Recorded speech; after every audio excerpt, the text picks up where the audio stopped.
ॐ सहना भवतु सहनौ भुनक्तु सह वीर्यं करवावहै तेजस्विनावधीतमस्तु मा विद्विषावहै। ओम शांति शांति शांति। महाभारत उपदेश वन पर्व प्रसंग चल रहा है द्रौपदी युधिष्ठिर संवाद का। पिछली कक्षा में हमने क्रोध और क्षमा इन दो विषयों पर चर्चा करी थी। इसी संवाद के माध्यम से आज हम धर्म विषयक चर्चा करेंगे।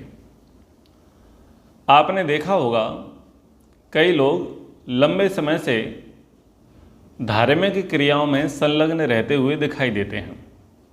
कुछ लोग लंबा लंबा जप करते हुए दिखाई देते हैं, कुछ लोग दान पुण्य करते हुए दिखाई देते हैं, कुछ लोग अत्यंत भगवान की भक्ति में रमे रहते हैं, कुछ लोग बहुत अच्छे प्रकार से व्रत अनुष्ठान करते रहते हैं।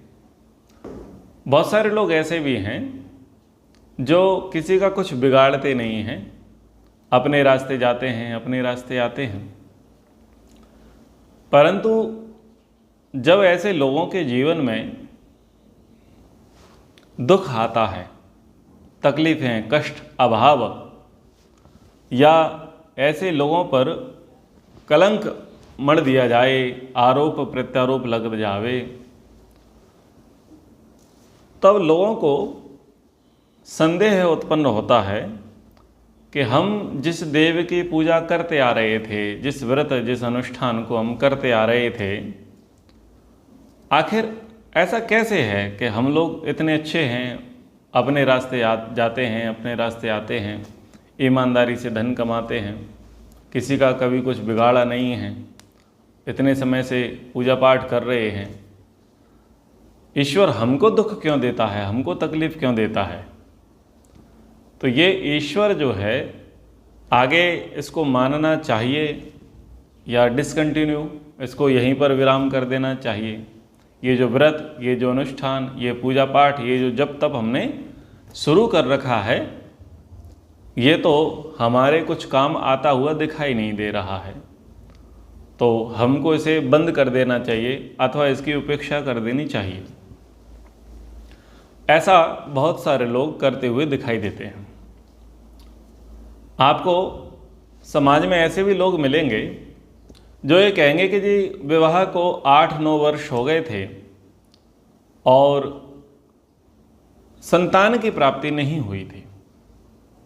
कई डॉक्टर्स के पास चले गए, कई मंदिरों में हमने अर्जियां लगा लीं, कई प्रकार के हवन और अनुष्ठान कर लिए, कुछ पूजा पाठ भी हमने बोल दिए, परंतु उनके ऐसा करने से हमें पुत्र की प्राप्ति नहीं हुई।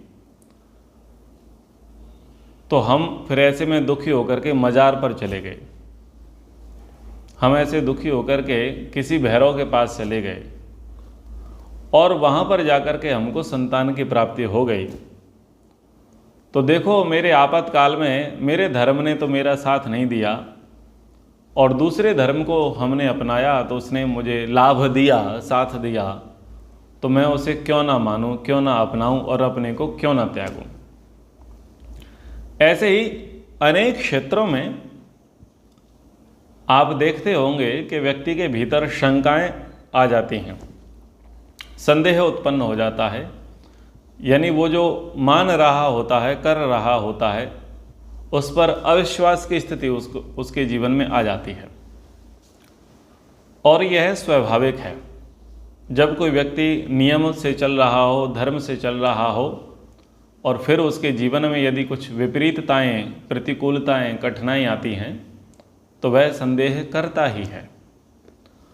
और ये संदेह सबसे पहले इतिहास के साक्ष्यों से हमें मिलता है कि यह संदेह किसको हुआ है? द्रौपदी को हुआ है।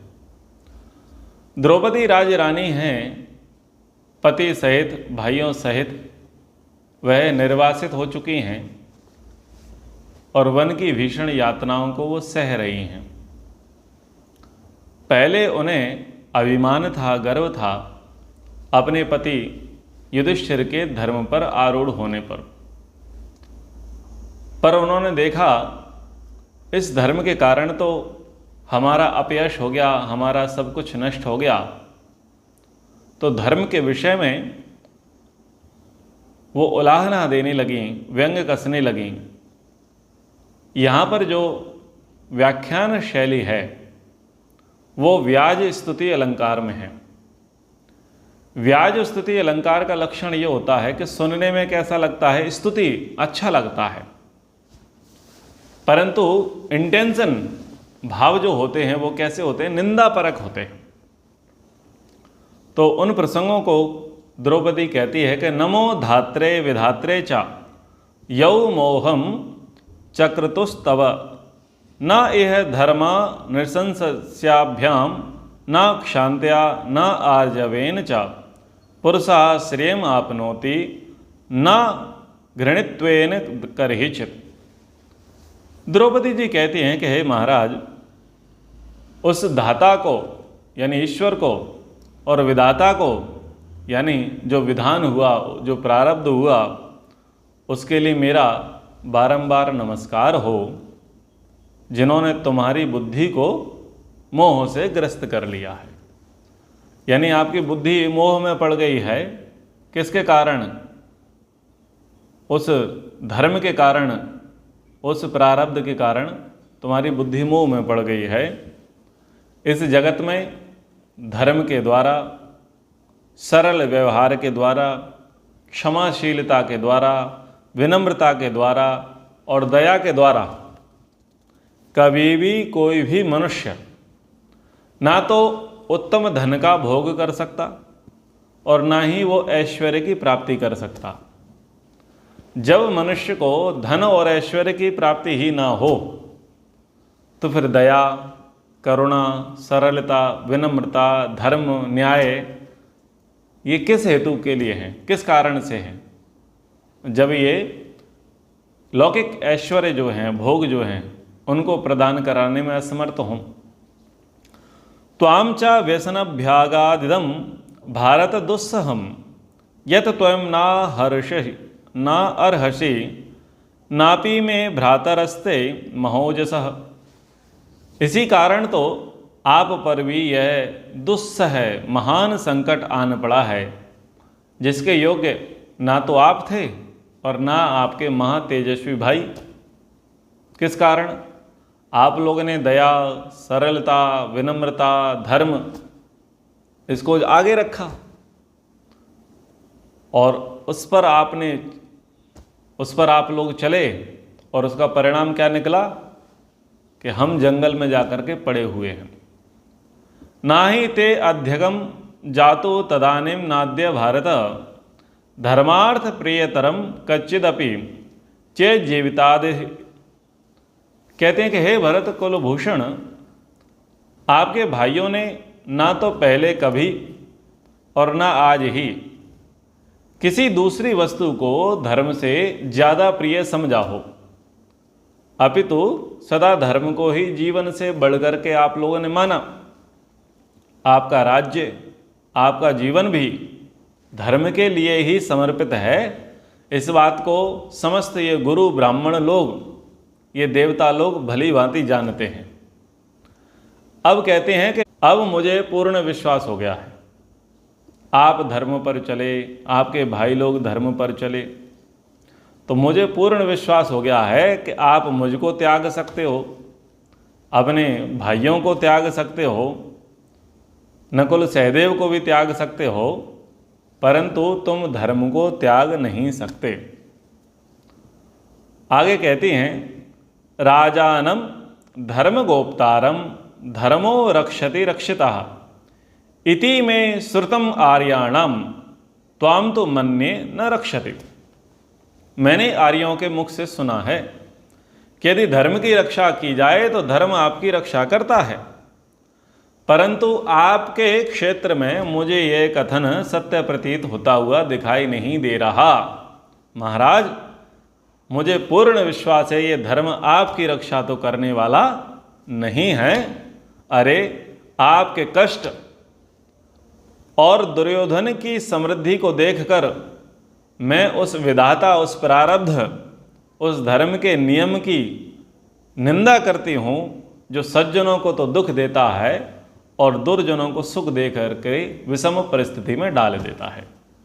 यहाँ पर जैसा कि मैंने कहा कि व्याज स्तुति अलंकार की चर्चा आई है, तो आरंभ कैसा लगता है कि स्तुति करी जा रही है, प्रशंसा की जा रही है, लेकिन मूल में क्या होता है? मूल में निंदा होती है। तो यहाँ पर द्रौपदी जी ने पर्याप्त धर्म की निंदा करी है और क्या कहा है कि तुम सब कुछ त्याग सकते हो, हमको भी त्याग सकते हो, लेकिन किसे त्याग नहीं सकते? तुम धर्म को नहीं त्याग सकते। हमने ये खूब सुना है, शास्त्रों से समझा भी है, पूर्वज लोगों से जाना है कि जो व्यक्ति धर्म का पालन करता है, जो व्यक्ति धर्म की रक्षा करता है, धर्म उसकी रक्षा अवश्य करता है, परंतु हमें लगता है कि धर्म आपकी रक्षा करने वाला नहीं है। तो पर्याप्त जो है नास्तिकता के वचन और धर्म की निंदा यहाँ पर द्रौपदी के द्वारा महाराज युधिष्ठिर के समक्ष कर दी गई और उलाहना दी गई कि तुम सबको त्याग दोगे पर तुम धर्म को त्यागने के लिए तैयार नहीं हो, जबकि इस धर्म पर चल करके ही हमारा नाश हुआ है। अगर ना ये धर्म का आपने मुखौटा ओढ़ा होता, आप धर्म भीरू बन गए और उसी का परिणाम ये हुआ कि ना तो आप जुए में मना कर सके और जुए की हार को सशर्त आपने स्वीकार लिया और मुंह छुपा करके आप जंगल को चले आए। आपको क्रोध आता नहीं है, प्रतिशोध आपके मन में है नहीं, आप तो 13 वर्षों के लिए धर्म की मूर्ति बने हुए अब जंगल में यातनाएं भोगोगे, वनवास काटोगे। तुम लड़ने वाले तो हो नहीं, प्रतिकार करने वाले तो हो नहीं। क्यों? तुम तो धर्म पर आरूढ़ हो, तुम तो धार्मिक हो। तो इस प्रकार से जो उलाहना महारानी द्रौपदी ने युधिष्ठिर को दी हैं, यही उलाहना समाज में सर्वत्र देखी जाती हैं। आप आर्य विचारधारा में आते हैं तो क्या परिवार के द्वारा आर्य विचारधारा में आने पर उलाहना नहीं दी जाती? दी जाती है। बहुत जगह पर आपको उलाहनाओं का, व्यंग्यों का सामना करना पड़ता है। कई लोग विद्वानों के वक्तव्य से प्रभावित होकर के, सत्यार्थ प्रकाश से प्रभावित होकर के अपने सामाजिक जीवन को त्याग देते हैं। कुछ लोग नौकरी धंधा कर रहे होते हैं, वो नौकरी धंधे को भी छोड़ देते हैं, या कुछ लोग नौकरी धंधा कर रहे होते हैं तो वो ईमानदारी का जीवन जीना लग जाते हैं, पर परिणाम में क्या होता है कि अर्थ की हानि हो जाती है। अपने कई ऐसे लोग हैं जिन्होंने आर्य विचारधारा को अच्छे प्रकार से अंगीकार किया और क्लास 1 ऑफिसर्स रहे, परंतु उन्होंने करप्शन, 1 रुपये भी उन्होंने भ्रष्ट तरीके से नहीं कमाया, ईमानदारी से जीवन यापन किया। पर जब उनकी रिटायरमेंट की अवस्था हुई तब उनके हिस्से क्या आया? बहुत कम आया, अन्यों की अपेक्षा बहुत कम आया। तो जब वो देखते हैं कि हमारे जीवन में अभाव है अन्यों की तुलना में, हमको भी विदेश यात्राएं करनी हैं या हमको भी कुछ दान देना है, सहयोग करना है, तो कहीं ना कहीं वो भी इस बात पर शंका कर ही लेते हैं कि भाई हम तो आर्य विचारधारा में आए, करप्ट हम रहे नहीं, तो पैसा हमारे पास उतना है नहीं, सुविधाएं हमारे पास है नहीं, अब दान देने के लिए उतना हमारे पास पैसा है नहीं। अगर हम नहीं आए होते तो हमने भी कोठी बंगले बना लिए होते। तो कहीं ना कहीं वो उलाहना उनके द्वारा दे दी जाती है या वो भी कुछ न कुछ परेशान हो ही जाते हैं। ठीक इसी प्रकार से कुछ लोग प्रभावित होकर के वानप्रस्थी बन जाते हैं, सन्यासी बन जाते हैं, लेकिन अर्थ की समस्या को देख करके वो भी विस्मृत हो जाते हैं, चिंतित हो जाते हैं कि भाई आश्रमों को भी धन देना पड़े, आवागमन की व्यवस्था भी स्वयं करनी पड़े, कई प्रकार की बातें हैं, तो उनको भी संदेह हो जाता है। अब किसकी बात कर लेते हैं? अब पुरोहितों की बात कर लेते हैं। अब लड़के लोग जो होते हैं, महिलाएं जो होती हैं, आर्य विचारधारा में आते हैं, कुछ शास्त्री बनते हैं, कुछ आचार्य बनते हैं। अब यहाँ करके तो मामला ऐसा हो जाता है कि पता चला गाड़ी में पेट्रोल डलाने के लिए पैसे भी ना मिले, दक्षिणा भी ना मिले। तो ऐसे में घर चलाना और अनेक प्रकार के व्यवहारों को सिद्ध करना, जो एक अनिवार्य आवश्यकताएं होती हैं, उनको सिद्ध करने में बहुत पसीना छूटता है, बहुत परिश्रम लगता है। और यदि वह विवाहित होते हैं तो पत्नी के द्वारा पर्याप्त उपेक्षाएं उनको सहन करनी पड़ती हैं, भाइयों के द्वारा, परिवार के अन्य लोगों के द्वारा भी सहन करनी पड़ती हैं। और कहते हैं भाई इसको छोड़ क्यों नहीं देते, इससे बेहतर है कहीं नौकरी कर लो, दूसरे अपने पौराणिक पंडिताई कर लो। अनेक अनेक प्रकार की चीज़ें सबके जीवन में घटती हैं, यानी उलाहना दी जाती हैं। फिर जब व्यक्ति देखता है कि भाई अर्थ तो प्राप्त नहीं हुआ, ऐश्वर्य तो प्राप्त नहीं हुआ, तो फिर उसको भी अपनी मान्यता पर, अपनी आस्तिकता पर, अपनी धार्मिकता पर, अपने संकल्पों पर संदेह हो जाता है, वह भी उस पर प्रश्न चिन्ह जैसा लगा देता है। ऐसे ही अन्य स्थलों पर आप समझ लें कि जब हम कुछ धर्म विशेष का बढ़िया कार्य कर रहे होते हैं और जीवन में कुछ अभाव, कष्ट, कठिनाइयाँ, परेशानियाँ आती हैं, तो हम अपनी मान्यताओं को रीचेक करने का प्रयास करते हैं, कहीं हमने कुछ गलत तो धारण नहीं कर लिया है। वैसे धर्म ये कहता है कि वास्तव में परीक्षण करना चाहिए। अगर किसी मान्यता को ग्रहण करके, किसी धर्म का आंचल पकड़ करके, किसी व्रत अनुष्ठान को करते हुए अगर आपको लगता है कि वास्तव में कुछ फलश्रुति नहीं हो रही है, कुछ प्राप्ति नहीं हो रही है, तो मंथन कर लेना चाहिए, देख लेना चाहिए कि आपकी वो मान्यताएं, आपके जो वो सिद्धांत, आपके व्रत, आपके नियम, आपके संकल्प कितने ठीक हैं या कितने ठीक नहीं हैं। इसको आप कैसे देखेंगे? तो उसके लिए महर्षि मनु जी ने सूत्र दिया है, धर्म जिज्ञासमानानां प्रमाणम परमम श्रुति। तो श्रुति के आधार पर आप अपने वर्तमान कार्य का, व्यवहार का परीक्षण करके देखें। अगर वह ठीक है और फिर भी कष्ट आ रहे हैं तो भगवान पर छोड़ दें, और यदि वह ठीक नहीं है और कष्ट आ रहे हैं तो आप उसे छोड़ देवें, ठीक नहीं है तो। लेकिन ठीक है और कष्ट आ रहे हैं तो फिर महर्षि व्यास कहते हैं कि कामना के लोभ में आकर के, भय के कारण और किसी अन्य इच्छा के कारण किसका त्याग नहीं करना चाहिए? धर्म का त्याग नहीं करना चाहिए। सुख दुख जीवन में आते जाते रहते हैं और धर्म नित्य रहता है, इसलिए धर्म का त्याग नहीं करना चाहिए।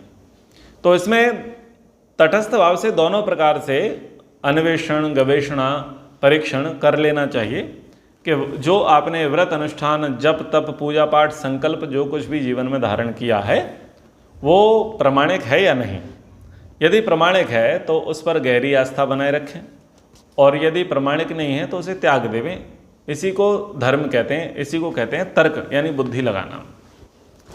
द्रौपदी जी की इस प्रकार की जो उलाहनाएं, व्याज स्तुति अलंकार में जो वक्तव्य कहे गए, उनको बड़े ही प्रेम से महाराज युधिष्ठिर ने सुना, और युधिष्ठिर कहते हैं कि तुमने बातें तो बड़ी सही कही हैं और सुनने में कैसी लग रही हैं? अति मनोहर, बहुत अच्छी लग रही हैं, और तुमने उत्तम पदावली और अच्छे प्रकार से अपनी बातों को रखा है। मैंने बड़े ध्यान से आपकी बातों को सुना है, परंतु इस समय तुम नास्तिकता की बातें कर रही हो। देखिए, द्रौपदी विदुषी हैं, ये बात मैं पदे पदे कहता हूँ। याज्ञसेनी हैं, यज्ञ से उत्पन्न हुई हैं, विदुषी हैं, और कितनी विदुषी हैं कि वो जब प्रश्न करती हैं तो बड़े बड़े धर्मात्मा, शास्त्रों के जानकार भी, शास्त्रवेत्ता लोग भी उनके प्रश्नों का उत्तर देने में समर्थ नहीं हो पाते हैं। और यहाँ पर भी कितने अच्छे प्रकार से वह अपनी बात अपने पति के समक्ष रख रही हैं, और कौन सी बात रख रही हैं कि जिसको पति सबसे ज़्यादा मानता है। मान्यता पति की किसी फील्ड में बहुत अच्छी है, बहुत तगड़ी है, घनिष्ठ है।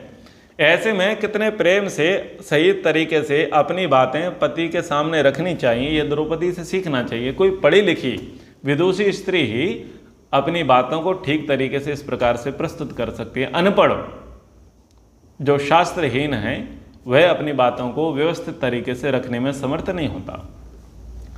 अब धर्म की चर्चा यहाँ पर करेंगे। निंदा की चर्चा तो हो गई है, अब धर्म की चर्चा करेंगे कि धर्म होता क्या है।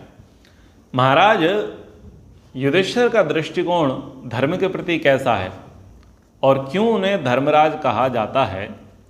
वो कहते हैं, ना हम कर्म फलान वेशी राजपुत्री चराम्युत ददामी देयम इति एव यज्ञे यष्टव्यम इत्युत। वो दान के विषय में कह रहे हैं सबसे पहले कि मैं कर्मों के फल की इच्छा रखकर उनका अनुष्ठान नहीं करता, अपितु देना चाहिए यह समझकर दान देता हूँ और यज्ञ का अनुष्ठान भी कर्तव्य समझ करके ही करता हूँ। तो सबसे पहले उन्होंने दान, देव पूजा संगतिकरण दान जो है, यज्ञ की जो भावना है, उस यज्ञ की भावना का दृष्टांत दिया। बहुत सारे लोग जो दान देते हैं वो कामना से देते हैं। बहुत सारे लोग यज्ञानुष्ठान कराते हैं वो कामना से कराते हैं, परंतु दान और यज्ञ के विषय में धर्मराज युधिष्ठिर का कहना है कि मैं कर्मों के फल की इच्छा से इस कार्य को नहीं करता, अपितु इसको करना मेरा धर्म है, मैं धर्म समझ करके करता हूँ। प्रायः लोग जो दान देते हैं, अगर 100% में से वर्गीकरण किया जावे तो 10 से 15% व्यक्ति ही इस भाव से दान देते हैं कि यह पुण्य का कार्य है, इसको करने से पुण्य की प्राप्ति होगी और दान करना एक धर्म है। तो लगभग 15% ही लोग ऐसे होंगे जो जिनकी बुद्धि में धर्म होगा कि दान देना धर्म है, इसका हमें कार्य करना चाहिए। शेष जो 85% व्यक्ति हैं उसमें अलग अलग प्रकार का वर्गीकरण देखा जाता है। उसमें सर्वाधिक जो संख्या है वो इसलिए है कि मेरा नाम बोला जाएगा। 85% में से 50% उन लोगों का है जो उस कार्यक्रम में दान देने की इच्छा से नहीं आए हैं। उन्होंने देखा कि मंच बहुत बड़ा है, मंच पर बड़े बड़े लोग बैठे हैं और देश देशांतर से अनेक लोग इस कार्यक्रम में उपस्थित हुए हैं। अनेक चैनल्स पर इसका प्रसारण हो रहा है कार्यक्रम का, और यहाँ से उद्घोषक महोदय के द्वारा नाम पुकारा जा रहा है और मंच के द्वारा उनका अभिनंदन, और जो सामने की जो पब्लिक बैठी है, श्रोतागण आगंतुक लोग बैठे हैं, उनके द्वारा करतल ध्वनि से उनका स्वागत किया जा रहा है। तो इस भाव को ध्यान में रख करके वो कहते हैं कि 11,000 मेरी तरफ से भी, 21,000 मेरी तरफ से भी, 1 लाख रुपए मेरी तरफ से भी, 1 लाख या 11 लाख रुपए या 1 करोड़ रुपए भी मेरी तरफ से। तो वो सहसा अचानक ही उसके मन में भाव आते हैं, किसको देख करके? लोकेशना। बाकी उस कार्यक्रम में उसकी श्रद्धा नहीं है, वो ये देख रहा है कि इससे मुझे क्या मिलेगी? प्रसिद्धि मिलेगी, पहचान मिलेगी, मेरा नाम बढ़ेगा। तो नाम के कारण से व्यक्ति उस कार्यक्रम में अचानक से ही बोली लगा देता है। दूसरे प्रकार के व्यक्ति भी नाम वाले ही होते हैं, वो ये कहते हैं कि मैं देना चाहता हूँ, और संबंधित संस्था के लोगों के साथ लंबे समय से वो संपर्क में रहते हैं, कार्यक्रम को समझते हैं, प्रोजेक्ट को समझते हैं, क्या करने वाले हैं उस चीज़ को समझते हैं। फिर वो अपना इंटरेस्ट दिखाते हैं कि हम इसमें कुछ देना चाहते हैं। संस्था, संगठन, मंदिर जो भी है, हॉस्पिटल, अनाथालय का जो ट्रस्टी लोग हैं, व्यवस्थापक लोग हैं, वो उस व्यक्ति को प्रायोरिटी देते हैं कि भाई एक बड़ा दानी मिला है, तो फिर वो कहता है कि इसमें स्वर्गीय फलाने फलाने या हमारी पत्नी की स्मृति में या पतिदेव की स्मृति में या बेटे अथवा बेटी के नाम से शिलापट्टिका, एक नेम प्लेट लगाई जावे। ठीक है, तो वो किस लिए कर रहे हैं? वो भी नाम के लिए ही कर रहे हैं। तो लगभग 50% लोग ऐसे होते हैं जो नाम के कारण दान देते हैं। अब जो बच गए 35, वो 35 या तो शर्म से देते हैं, श्रिया देयम, शर्म के कारण देते हैं, भिया देयम, भय के कारण देते हैं। तो ऐसे ऐसे ये इसमें आ जाते हैं। लेकिन धर्म है दान देना, पुण्य की बात है दान देना, वो मुश्किल से 10 या 15% लोग ही होते हैं कि हमें ऐसा कार्य करना चाहिए। तो यहाँ पर कह रहे हैं कि लोग हैं कर्मों के फल की इच्छा को ध्यान में रख करके कि मुझे इसके बदले ये मिल जाए, इसलिए मैं दान करूंगा। ये है कर्म के फल की इच्छा, यानी लोकेशना पूरी हो जाए। दान क्यों देगा व्यक्ति? दान लोकेशना के लिए ही दिया जाता है, ताकि जय जयकार मिले, मंच मिले, माला मिले, माइक मिले, लंबा चौड़ा नाम लिखा जाए। लोकेशना के लिए दिया जाता है दान सर्वाधिक। और यज्ञ के अनुष्ठान लोकेशना के साथ साथ पुत्रेषणा और वित्तेषणा के लिए होता है। बड़े बड़े यज्ञ किए जाते हैं, राजसूय यज्ञ कराए जाते हैं, अश्वमेध यज्ञ कराए जाते हैं, वाजपेयी यज्ञ कराए जाते हैं, सोमयाग कराए जाते हैं। वो तो सबके लिए कराए जाते हैं।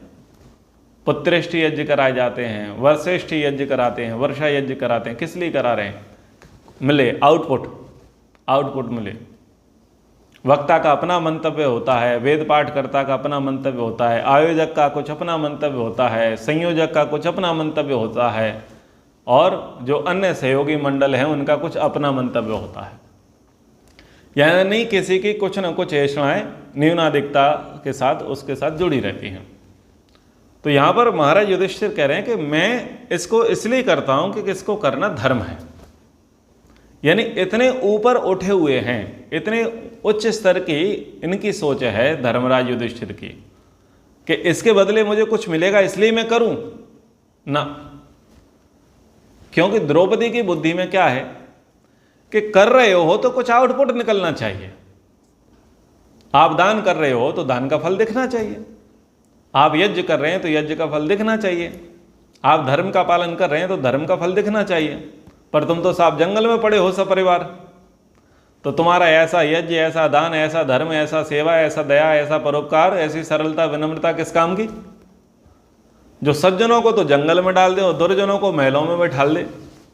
यही हेतु है ना द्रौपदी का, द्रौपदी का हेतु है। आगे कहते हैं धर्मम चरामी शुश्रोणी न धर्म फल कारणात् धर्म वाणिज्य को हीनो जगन्यो धर्मवादिनाम।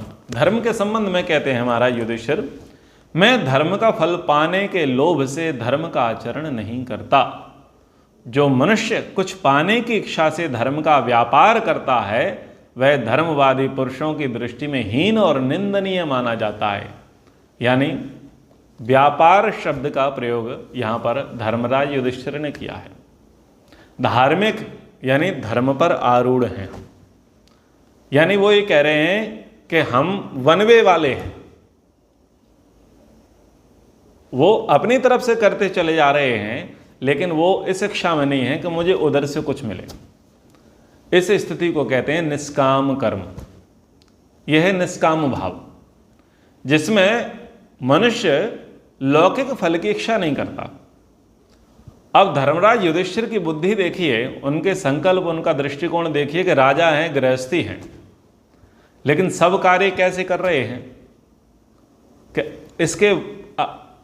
इसके बदले मुझे कुछ लौकिक चीज़ें नहीं चाहिए, लौकिक कार्य नहीं चाहिए। लौकिक कार्यों की अभिलाषा के लिए उन्होंने कार्य किए हैं। उन्होंने राजसूय यज्ञ किया, अश्वमेध यज्ञ किया। किस लिए किया? बोले मैं सम्राट बनना चाहता हूँ।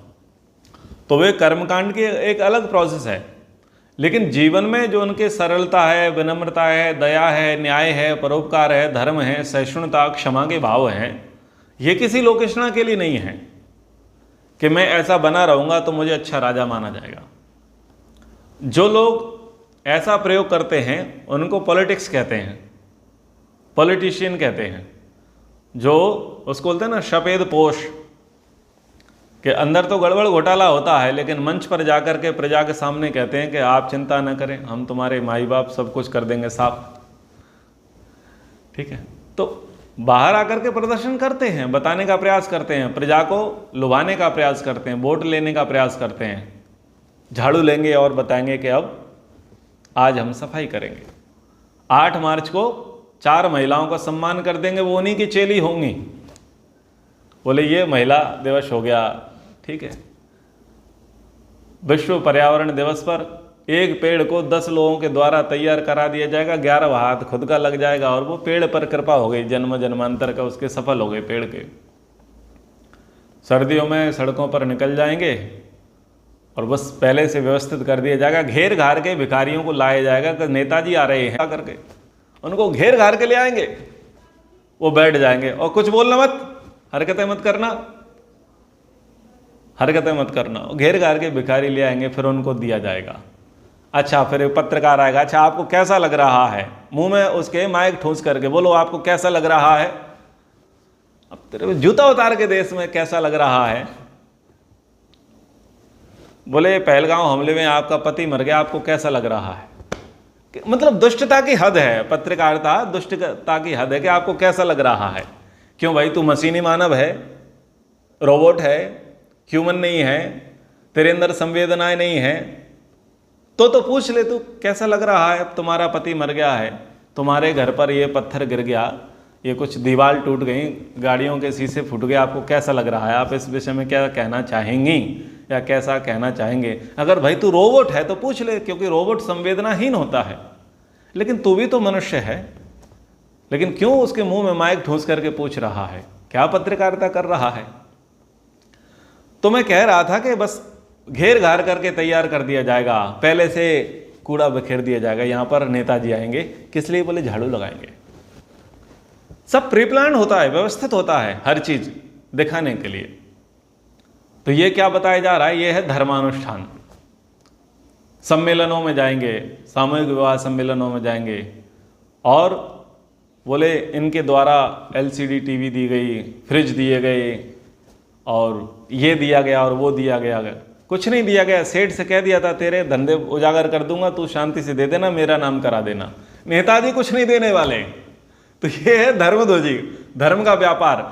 मतलब बड़े बड़े मंचों पर जाकर के बताने का प्रयास कर रहे हैं कि जी हम धर्म का कार्य कर रहे हैं, लेकिन क्या कर रहे हैं, व्यापार कर रहे हैं, धर्म का व्यापार कर रहे हैं। ये नेताओं की चर्चा की। ऐसे ही जो धर्माधिकारी, धर्म के ठेकेदार जो लोग हैं, यही कहानी उनकी है कि कुछ व्यापार चल रहा होता है। तो युधिष्ठिर कह रहे हैं कि मैं धर्मानुष्ठान करता हूं, इसलिए करता हूं कि धर्म करना हमारा धर्म है, लेकिन मैं धर्मानुष्ठान कुछ फल पाने के लोभ से नहीं करता। जिनके भीतर कुछ कामना है, लोभ है, बोले वो तो धर्म का व्यापार करते हैं, और धर्मवादी लोगों ने उसकी निंदा करी है। यानी यहां पर सकाम कर्म की निंदा महाराज युधिष्ठिर ने करी है। यहां पर वो निष्काम कर्म की चर्चा कर रहे हैं। सारे प्रसंगों में देखें, निष्काम कर्म की चर्चा कर रहे हैं युधिष्ठिर। सारे सकाम कर्म क्या है, धर्म का व्यापार है। और धर्म का व्यापार करना या सकाम कामना रखना बुरा है क्या, नहीं है बुरा। भगवान ने तो आदेश दिया है। सबसे बड़ा भिखारी बनकर के आंख खुली नहीं और कहता है भगवान से, भग एव भगवान अस्तु देवास्तेन वयम भगवंता श्यामा। हे भगवान, मुझे भगवान बना दे। आंख खुली नहीं है और सबसे बड़ी फरमाइश, मुझे भगवान बना दे। फिर थोड़ी देर बाद नहा धो लेगा तो कहेगा संयो अभी श्रवंतु नहा, सब सुखों की वर्षा मेरे पर कर दे।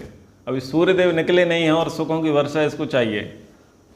फिर दिन भर कुछ न कुछ मंत्रों के माध्यम से मांगेगा।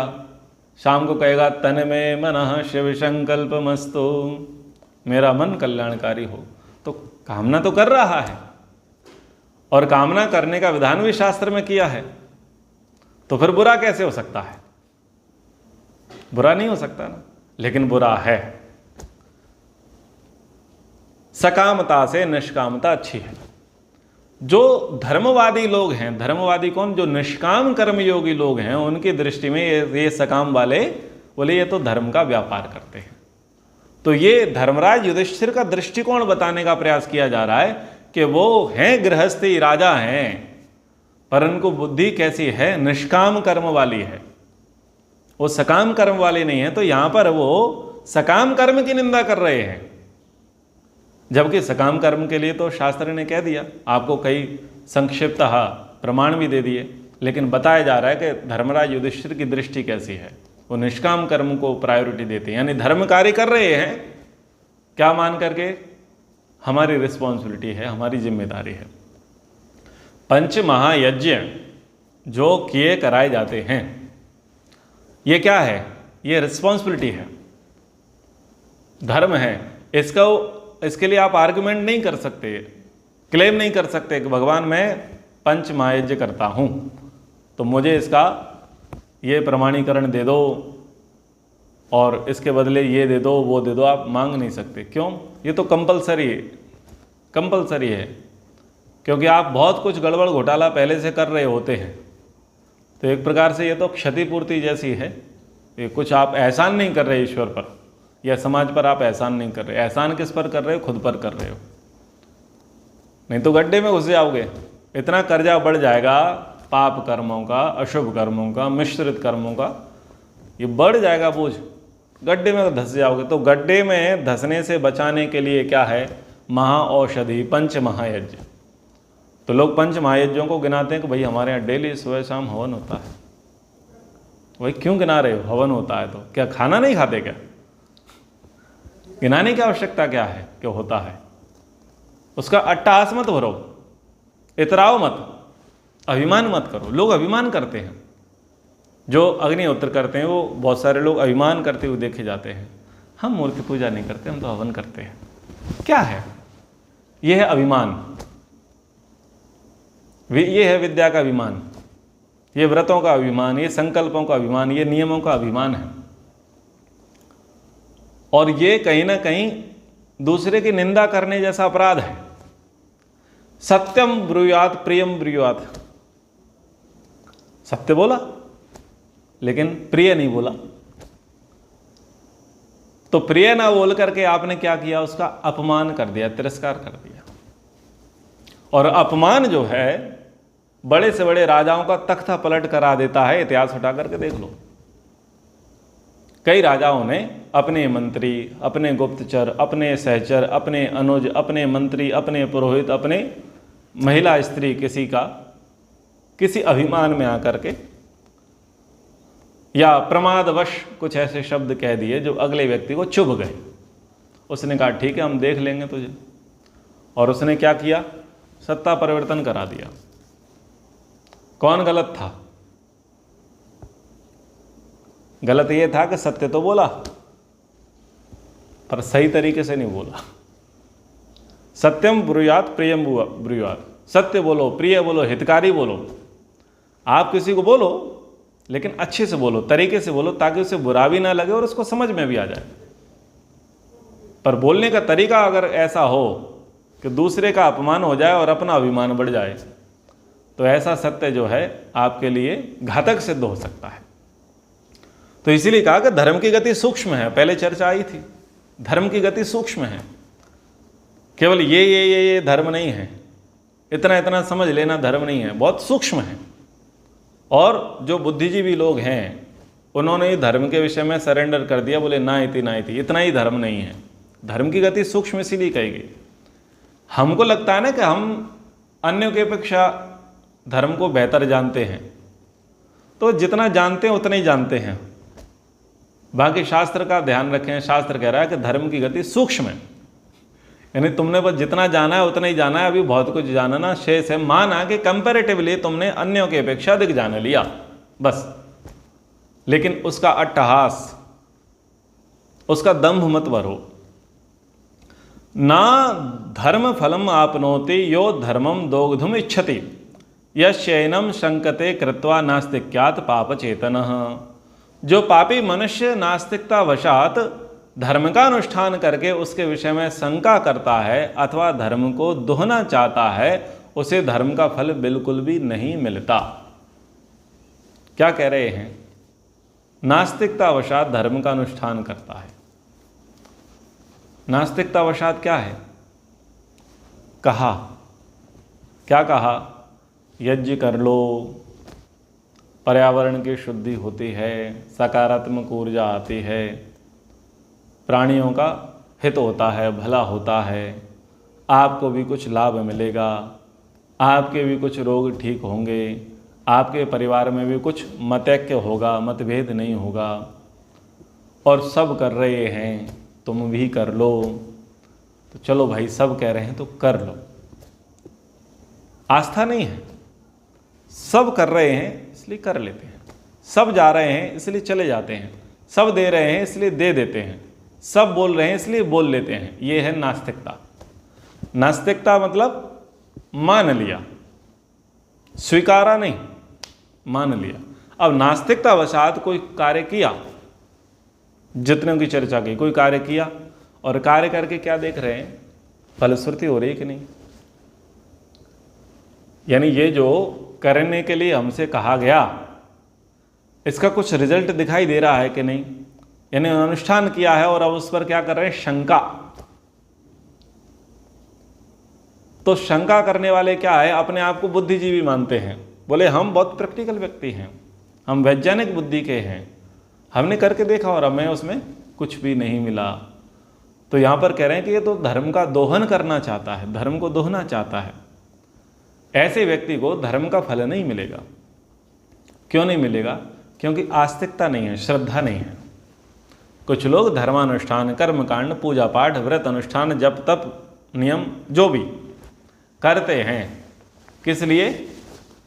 सब कर रहे हैं तो हम भी एक बार करके देख लेते हैं, करके देख लेते हैं। फिर वो देखते हैं अगर रिजल्ट हमारे पक्ष में है तो ठीक है, और नहीं है तो विचारणीय है।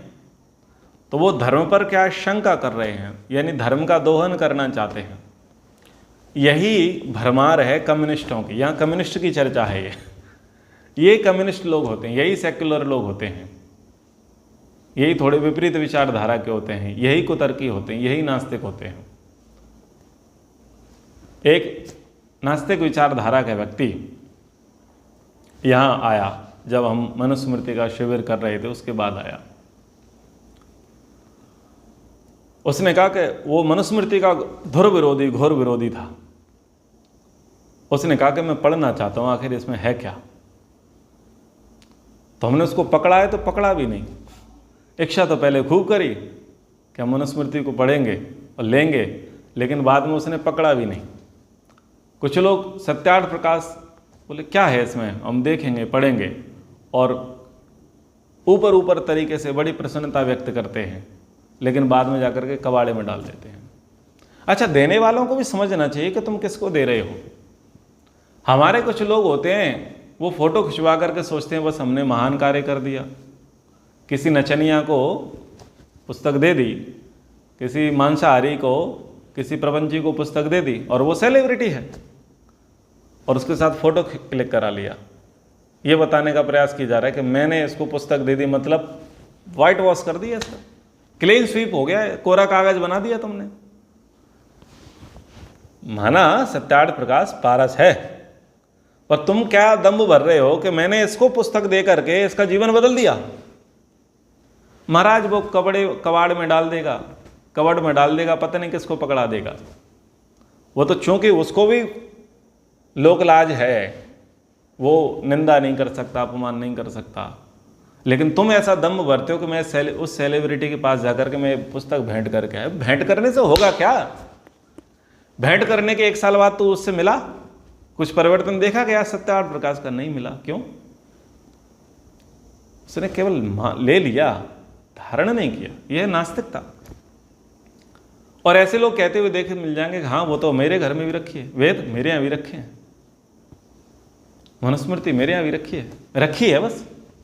किया क्या?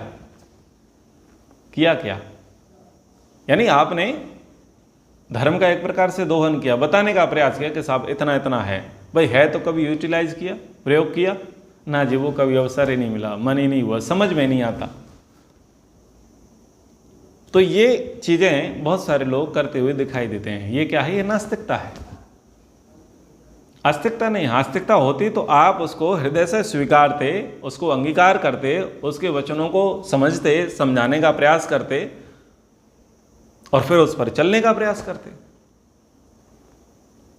पर वो क्या है? कहीं ना कहीं नास्तिकता का भाव होता है। तो ऐसे लोगों को थोड़ा बचना भी चाहिए। सस्ती लोकप्रियता से लोगों को बचना चाहिए। अब मैंने देखा कि कुछ लोगों ने अनिल कपूर के साथ फोटो क्लिक कराई और कहा कि हम इसके यहाँ हवन करने गए। मैंने कहा मांसाहारी व्यक्ति के पास ये हवन करने चले गए, हमको 1 करोड़ दे दक्षिणा तो हम ना जाएं इसके घर में। अब तुम उसके साथ फोटो खिंचा करके ये तीर मार लिया तुमने। महान मांसाहारी व्यक्ति, व्यभिचारी व्यक्ति है, उसके यहाँ तुम धर्मानुष्ठान करने चले गए। क्या सोचते हो? भाई धर्म का दोहन हुआ है, तुमने उसका किया है, उसने तुम्हारा किया है, लेकिन धर्म का क्या हुआ? धर्म का तो कुछ नहीं हुआ। थोड़ा सोचना चाहिए, समझना चाहिए, किसके पास जा रहे हैं, किसको पुस्तक भेंट कर रहे हैं, किसके यहाँ कर्मकांड करा रहे हैं, किसके यहाँ क्या कर रहे हैं, सोचना चाहिए। प्रसिद्धि के पीछे मत भागो। ये धर्म का दोहन है, ये धर्म का दोहन है। ऐसे ऐसे मंचों पर मत जाओ जो मंच धर्म के पक्ष में नहीं है। ऐसे ऐसे लोगों के बीच में मत जाओ जो धर्म के पक्ष में नहीं है, और वहाँ पर जाकर के अपनी वाहवाही लूट लो। ये क्या है? ये है धर्मध्वजी।